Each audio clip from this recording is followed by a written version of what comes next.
Good morning, everybody. We're going to kick off our press conferences for today's 61st annual Daytona 500. We're going to begin with our honorary pace truck driver, two-time Daytona 500 champion Dale Earnhardt Jr. He'll be pacing the 2019 Chevrolet Silverado in front of the field prior to the green flag for today. Dale, you're in the spot you always want to be as a driver at the front of the field. How will the Chevrolet Silverado perform the first time a truck has ever paced the Daytona 500? Yeah, I'm excited. You know, I got a chance to give the command last year, and that was a real honor for me. And this is pretty special as well. We've had a long relationship with Chevrolet for a long time, and I can't even count the years. But I was in Texas when they unveiled a new Silverado at the racetrack. And they flew it in on this helicopter and dropped it right there in front of all these Chevy enthusiasts, myself included. And as soon as I saw it, I thought, I'm going to buy one of those trucks. I haven't bought a pickup truck from Chevy since 2004. And so I bought a new Silverado. I think it's a great truck.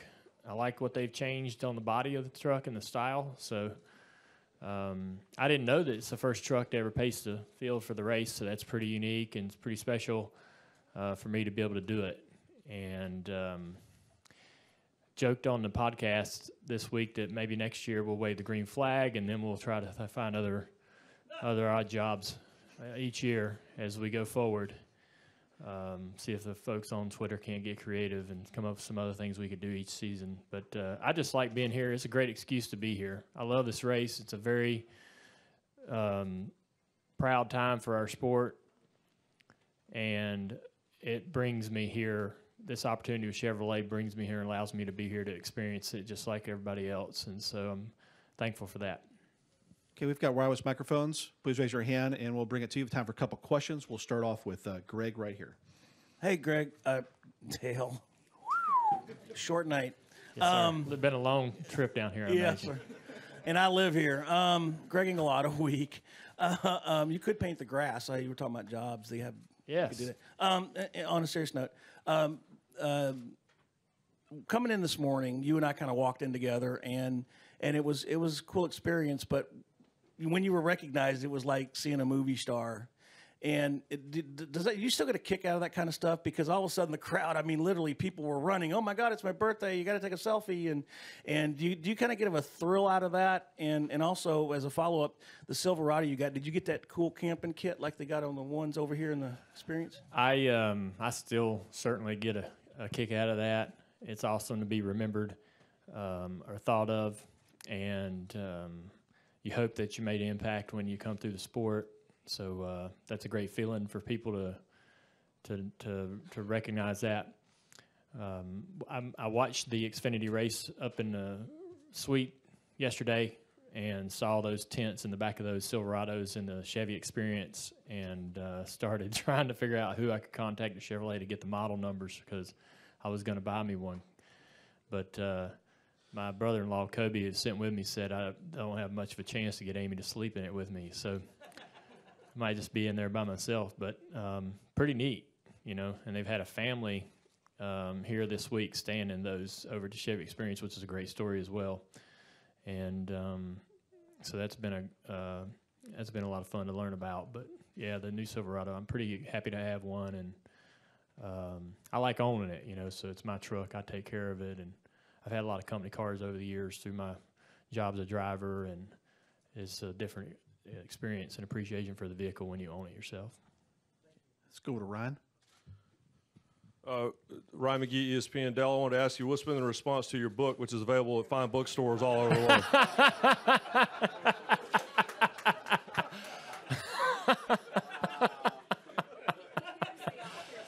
Yeah, it's been a lot of fun. We've become very good friends. I'm so thankful for that. Okay, we're going to go up here to Al. Dalton, if you come around. Yeah, there we go. Get one to Al, and then we'll go to Peter King. Hey, Dale, Al Pierce from Auto Week. Has being out of the car been as difficult or as easy, or it's been a year now? Is it any different than it was a year ago? It gets it's different for sure than I expected. I thought when I got out of the car I'd miss it really bad, and then that would kind of wane off a little bit over time. But it's actually the other way around. When I got out of the car, I was like, thank God, you know, I'm going to have some time off and just get out of the. It's so much pressure, and that's what you're trying. That's what you're happy to be relieved of. You never get tired of driving a race car. It's not that. It's just you're so happy to be out from under that pressure. But as time goes on, you miss it more and more and more, which is unexpected. I didn't think that would happen.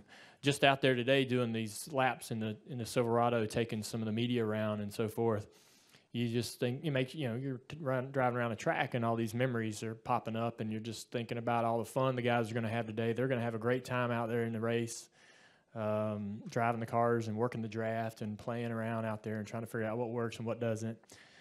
And so you start thinking about those things, and you miss it more and more, I think, as time goes on. And I'm okay with that. You know, I think that will help me in my job as a broadcaster to have that passion for it and miss it.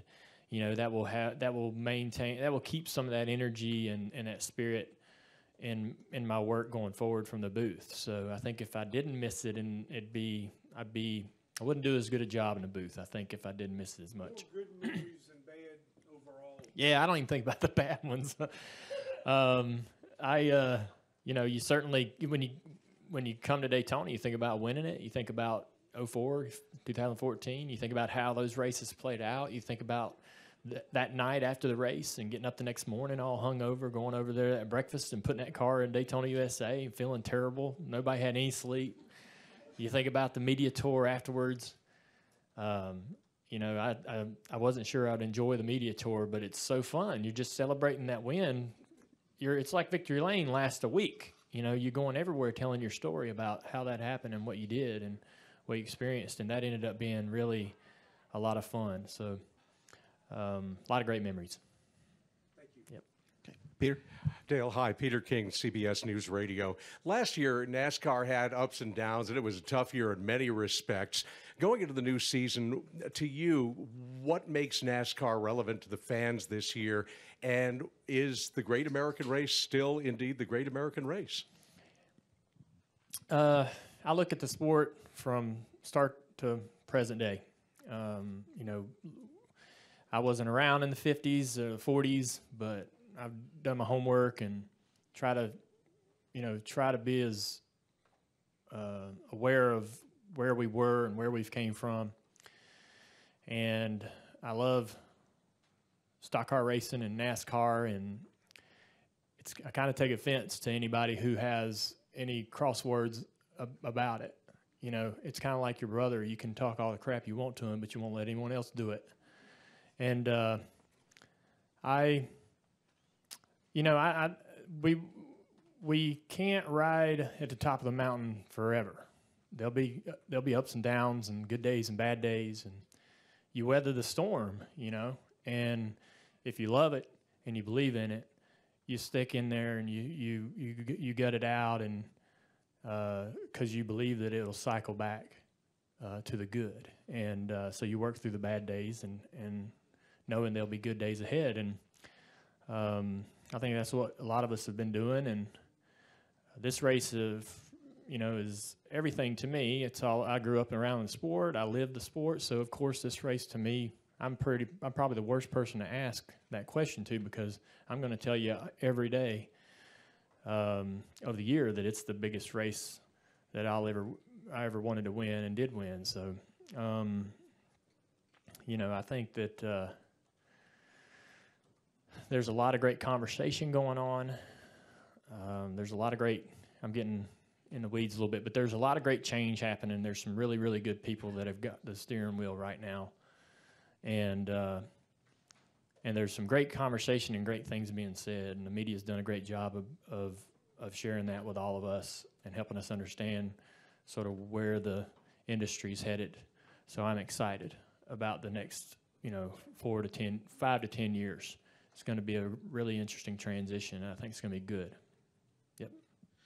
Okay, we're going to go over to Jeff Gluck over there, and then we do have one from the press box. We'll try to do that one after that.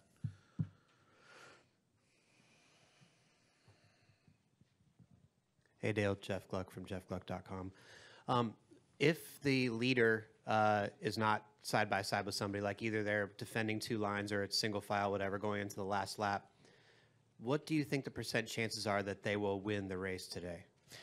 For a lot, over the past several years, leading the race, being the control car at the last caution, or leading the race with 20 to go, whatever that is, as soon as you get that fuel mileage to where you know you're going to be able to go to the end, you want to be the control car. You want to be the guy leading the race. When I won the race in 2015 at Talladega, we ran around the top, led every lap since the last restart. There was a speed weeks down here. I can't even remember the years, 2016, 2013, 15, but every car that controlled the restart on the last restart of every single race, the Clash shootout, the qualifying races, the Xfinity race, won the race. So I definitely want to be leading and in control of my own destiny that way. I think that these guys are really smart. They know how these cars work, and they know how to defend that position so well, regardless of whether they got to defend the guys running at the top of the track or the bottom if they're side by side behind them. So I definitely feel like that if you're leading this race or you're controlling the last restart, you're in great position. Let's wrap things up with press box. There's a question up there. Bruce Martin with Speed Sport. Dale, perhaps you answered this last night, but how did you feel to see Earnhardt out front in Daytona yesterday when Jeffrey led all those laps? I was really happy for Jeffrey. Jeffrey's worked really hard to put himself in this position, sort of reinvented himself. I talked about this yesterday, but I'll say it again. He had a great opportunity working with DEI in the K&N series years and years ago, and I don't think that he realized what kind of opportunity he had. Maybe didn't take full advantage of it and apply himself. But that was another lifetime ago, and he certainly became a hard worker and dedicated in the car and out of the car. He's got a great group of people around him that are also helping sort of market him and grow his brand and make him an appealing personality to sponsors and so forth. So he's done a great job. The people he's working with, I don't really know who they are, but I would say they've done an amazing job to sort of help him understand what he needs to be doing, and he seems to be willing to do the work inside and out of the car. And it's created this opportunity and this partnership that he has today to give him this opportunity to get in a great race car with a great race team. So I was thrilled for him yesterday. I know he probably had a lot of fun. He's probably extremely disappointed with his result, and he's probably chomping at the bit to get back behind that wheel of that car again and continue to try to prove everybody he belongs in it. Dale, thank you very much. Best of luck in the Chevrolet Thank you, guys. Silverado today. Enjoy the day. It's going to be an awesome one.